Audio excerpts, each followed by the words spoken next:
Hello दोस्तों, स्वागत है आप सभी का हमारे आज के इस नए वीडियो में। मैं आज आपके लिए फिर कुछ टॉप 10 पॉलिटी के प्रश्न लेकर आया हूं जो कि भारत के विभिन्न एग्जामों में पूछा गया है। जैसे कि ये प्रश्न जो आपको नज़र आ रहा है ये यूपीपीएससी में 2014 में पूछा गया था। तो मैं आपसे उम्मीद करता हूं कि आप इस वीडियो को कंप्लीट देखिएगा ताकि जो आरआरबी टेक्नीशियन में जीके के प्रश्न आएंगे वो आप कर सकेंगे। ओके, तो चलते हैं प्रश्न की ओर। आज का पहला प्रश्न आपके सामने है।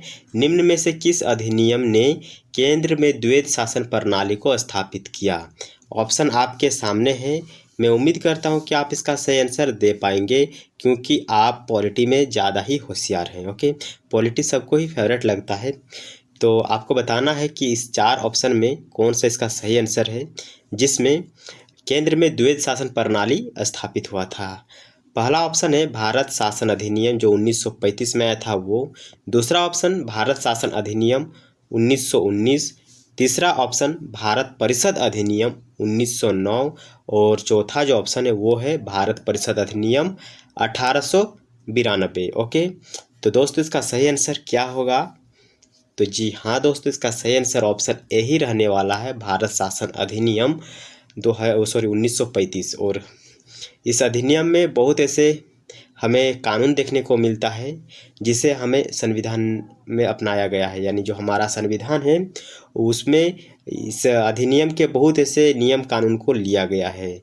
तो हमने क्या जाना, चलिए इसका हम आपको व्याख्या भी दिखा देते हैं क्योंकि बहुत ही विस्तार से मैं आपको जो कि समझाने वाला हूं, इसीलिए इस वीडियो का कंप्लीट देखिए, बहुत ही मज़ा आने वाला है। तो दोस्तों इसका व्याख्या आपके सामने है कि प्रांतों में द्वैध शासन भारत सरकार अधिनियम 1919 में लागू किया गया। कब किया गया? 1919 में लागू किया गया एवं भारत सरकार अधिनियम 1935 से उसके द्वारा इसको समाप्त कर दिया गया। केंद्र में द्वैध शासन को लागू किया गया। ओके, तो केंद्र में द्वैध शासन कब लागू हुआ? 1935 में। अगला है कि इंडियन काउंसिल एक्ट जो 1861 में आया था, वहाँ के वायसरॉय को अध्यादेश जारी करने का अधिकार इंडियन काउंसिल एक्ट 1892 में केंद्र एवं प्रांतीय विधान परिषद का एक विस्तार हम कहेंगे कि इस एक्ट के माध्यम से हुआ था। केंद्र और जो प्रांत में विधायक परिषद है उसका विस्तार हमें देखने को मिला था। तो हमने क्या जाना इसमें कि जो 1919 में हुआ था उसमें प्रांतों में द्वैध शासन को लागू किया गया था। 1935 में इसी द्वैध शासन को समाप्त करके केंद्र में द्वैध शासन को लागू किया गया था। और 1861 में जो वायसराय है उसको अध्यादेश जारी करने का अधिकार दिया गया। और जो 1892 है उसमें क्या हुआ था, इसमें केंद्र एवं जो प्रांतीय विधायी है उसमें परिषद का विस्तार हुआ। ओके, तो चलते हैं नेक्स्ट प्रश्न की ओर और इसका भी आप सही आंसर जो कि दे पाएंगे। ये जो प्रश्न है एसएससी एचएस 2011 में पूछा गया था। प्रश्न क्या है? संघीय प्रणाली का पहला प्रयास भारत सरकार अधिनियम, कौन सा भारत सरकार का अधिनियम द्वारा किया गया था? आपको बताना है। जो 1909 में अधिनियम आया था उसमें, 1919 में अधिनियम आया था उसमें, या फिर 1935, या फिर कोई नहीं। तो दोस्तों इसका सही आंसर ऑप्शन सी रहने वाला है। मैं आपको बताना चाहता हूं कि जो 1935 में ये अधिनियम आया था काफ़ी बड़ा अधिनियम है। इसमें हमें बहुत ऐसे कानून देखने को मिलता है जो हमारे देश के संविधान में इसको इंक्लूड किया गया है। इसका चलिए व्याख्या देख लेते हैं। तो ब्रिटिश शासन काल के दौरान 1935 का भारत शासन अधिनियम पारित किया गया। तो ये जो भारत शासन अधिनियम है ब्रिटिश शासन काल में ही लागू किया गया था, जिसमें एक मिनट पेन ले लेता हूँ, जिसमें केंद्र और राज्य के बीच शक्ति का हमें बांटवारा देखने को मिला। तो ये ब्रिटिश शासन के दौरान जब भारत शासन अधिनियम आया तो इसमें केंद्र और राज्यों के बीच जो शक्ति है उसको बांट दिया गया तथा केंद्र में एक मिनट, तो थोड़ा डिस्टर्ब हो चुका था। जो हमारे घर के बत्तख है, हमारे यहाँ पर अभी जो कि मनसा पूजा होने वाला है तो उसके लिए बत्तख खरीदा हूँ तो वो आवाज़ कर रहा था, इससे आपको भी डिस्टर्ब हो सकता था, इसलिए उसको पहले बाहर हम कर दिया और मैं वीडियो बनाऊँगा। तो देखिए क्या हुआ कि 1935 में केंद्र और राज्य के बीच पहले शक्ति का बंटवारा किया गया तथा जो राज्य में द्वैध शासन था उसको समाप्त कर वहाँ पर द्वैध शासन को लागू किया गया। यानी राज्यों में द्वैध शासन को समाप्त करके वहाँ पर किसका शासन कर दिया गया? केंद्र का शासन कर दिया गया। यानी जो केंद्र है वो द्वैध शासन लागू करेगा। इसमें एक अखिल भारतीय महासंघ स्थापित करने का भी प्रावधान शामिल किया गया था। इस संघ का निर्माण तत्कालीन जो ब्रिटिश के भारत प्रांत चीफ कमिश्नर प्रांतों एवं विदेशी रियायतों से मिलकर होना था। यानी इस संघ का निर्माण, जो एक संघ बना था, संघ का मतलब क्या होता है? संघ का मतलब होता है यूनियन। तो इस यूनियन का जो निर्माण होता वो भारत के प्रांत एवं चीफ कमिश्नर का जो प्रांत था वो एवं देशी रियायत था, इन तीनों को मिलाकर, कौन कौन सा? भारत के प्रांत, चीफ कमिश्नर के जो प्रांत थे और जो देशी रियायत थे, इन तीनों को मिलाकर एक संघ का निर्माण करना था, परंतु यह व्यवस्था लागू नहीं की जा सकी। ओके, तो ये जो व्यवस्था था ये संघ नहीं बन पाया। 1935 मिटा लेता हूँ पहले। 1935 के भारत सरकार अधिनियम द्वारा स्थापित, यहाँ पर द्वारा होना चाहिए था, थोड़ा मिस्टेक हो गया है। तो द्वारा स्थापित होने वाले संघ के अवशिष्ट शक्तियाँ जो गवर्नर जनरल के पास प्रदान की गई। तो उम्मीद करता हूँ कि आपको इस जो 1935 में ब्रिटिश शासन के दौरान आया गया भारत शासन अधिनियम, इससे रिलेटेड कुछ और भी प्रश्न आप जान सके होंगे। चलते हैं नेक्स्ट प्रश्न की ओर। और अगला प्रश्न क्या है? किस अधिनियम की प्रमुख विशेषता प्रांतीय स्वायत्तता थी? प्रश्न एसएससी में पूछा गया 2018 में, और आपको जितना भी प्रश्न इस वीडियो में देखने को मिलेगा सब किसी न किसी एग्ज़ाम में पूछा गया है। ओके, तो आप इसका जो कि जवाब दे पाएंगे। ऑप्शन अगर आपके सामने हो तो चारों ऑप्शन आपको अब विजिबल हो रहा होगा। तो दोस्तों इसका सही आंसर क्या होगा आप ज़रूर हमें बताइए। तो इसका ऑप्शन ए, ऑप्शन ए का मतलब भारत शासन अधिनियम 1935। ओके, तो भारत शासन अधिनियम 1935 में प्रांतीय स्वायत्तता दी गई थी। ओके, इसका एक्सप्लेनेशन यानी विस्तार से हम आपको यहाँ पर बताएंगे। तो ये सब तो हमने पहले कर लिया हूँ वो वाला वीडियो में।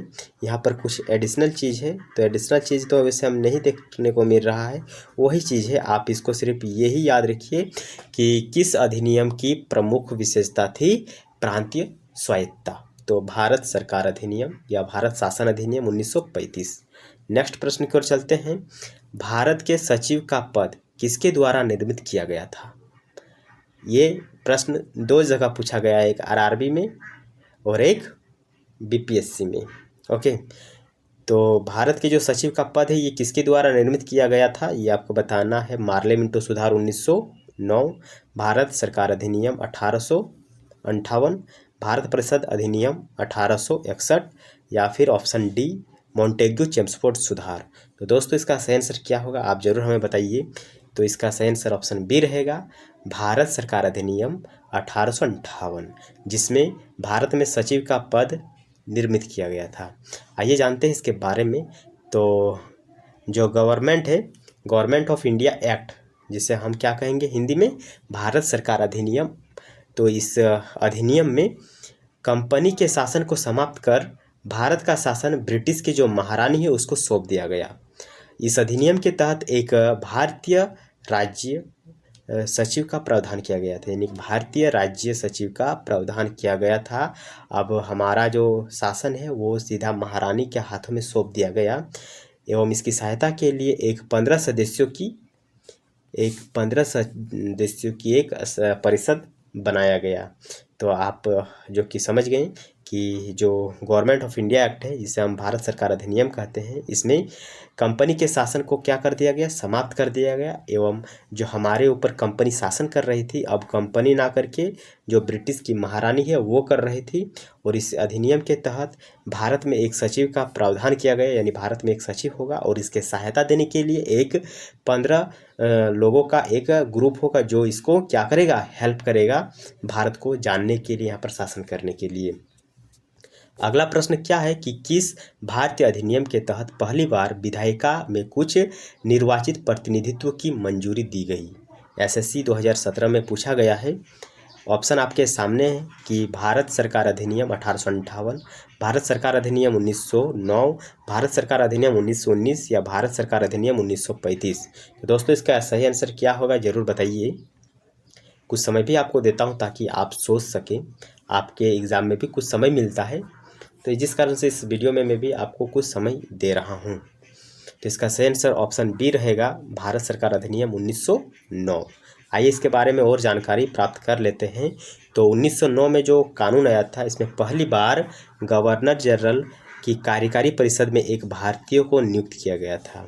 तो गवर्नर जनरल की जो कार्यकारी परिषद है, जहाँ पर उसका काउंसलिंग होता था, काउंसिल था, वहाँ पर एक भारतीय लोग को यानी एक भारतीय आदमी को उसमें नियुक्त किया गया था।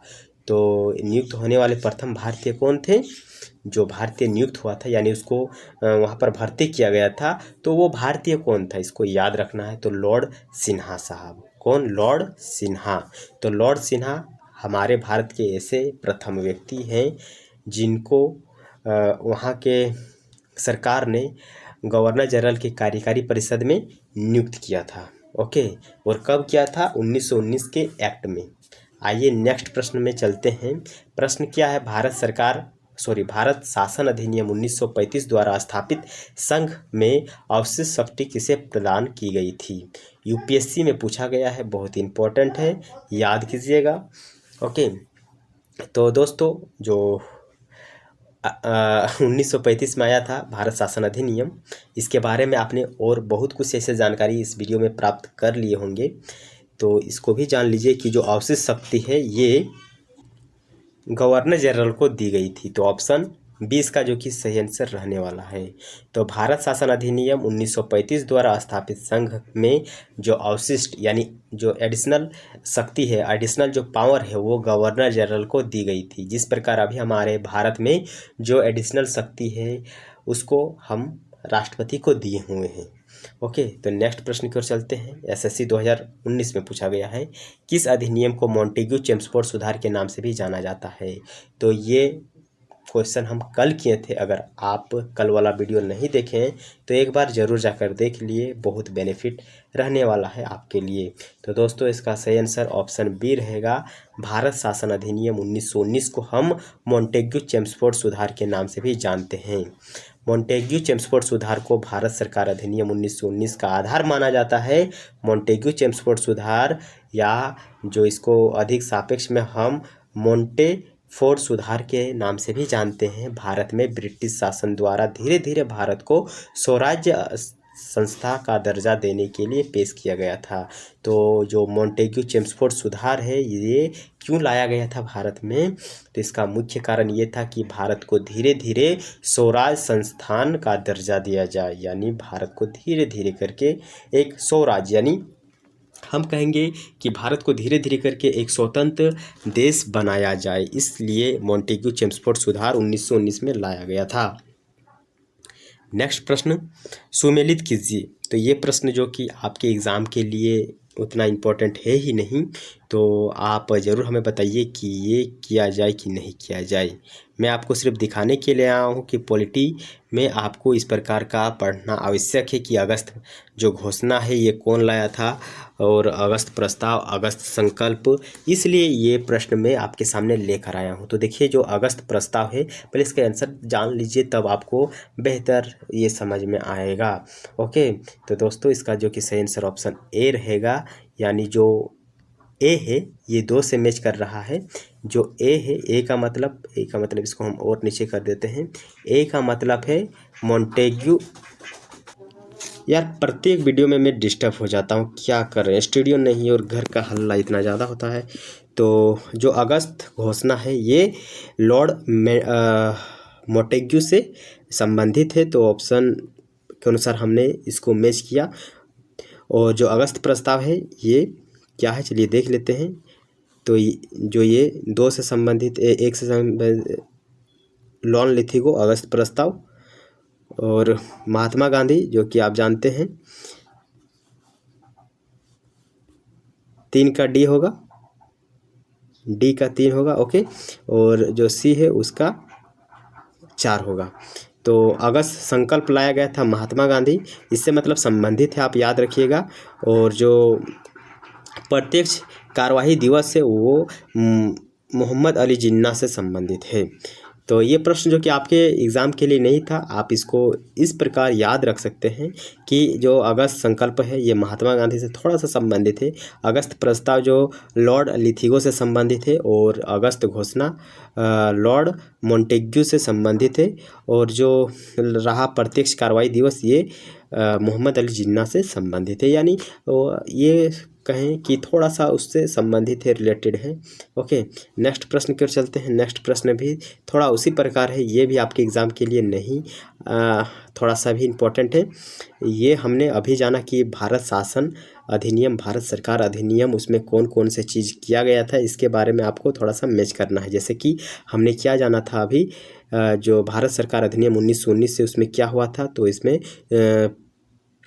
जल्दी बताइए क्या हुआ था। अभी हमने पीछे देख कर आया, अगर आपका याद है तो हमने क्या देखा था कि उसमें जो प्रांतीय स्वायत्तता है वो दी गई थी। तो एक कहाँ पर है, ऑप्शन सी और ऑप्शन डी में है। और जानते हैं मॉन्टेग्यू मार्लियामेंटो सुधार में क्या हुआ था, एक अलग दिया जाना था क्या, ब्रिटिश शक्तियों शासन शक्ति में आया। तो इसका सही आंसर जो कि ऑप्शन बी रहने वाला है। तो ए का जो कि मैच खाएगा 3 से, प्रांतों में द्वैध शासन। और 2 वाला क्या था, भारत सरकार अधिनियम 1935, उसमें प्रांतीय स्वायत्तता दी गई थी। और जो मार्लियामेंटो सुधार है उसमें क्या हुआ था, उसमें हुआ था प्रांतीय सांप्रदायिक निर्वाचन हुआ था। और जो डी है यानी भारत परिषद अधिनियम 1861, इसमें सती प्रथा लाया गया था। और भारत सरकार अधिनियम 1858 में क्या हुआ था, उसमें ब्रिटिश शासन शक्ति में आया। तो ये सब प्रश्न जो कि हमने अभी ऊपर करके आया हूँ, इसलिए एक ही प्रश्न में मैं सभी को रिवीजन कर दिया हूँ। तो ये जो कि यूपीएससी में पूछा गया, और यूपीएससी में अक्सर इस प्रकार के प्रश्न पूछे ही जाते हैं। और ये आज का हमारा लास्ट प्रश्न है और आईएएस में पूछा गया है। मैं इसको आपके लिए छोड़ता हूँ, आप हमें ज़रूर कमेंट करके बताइएगा कि इसका सही आंसर क्या रहने वाला है।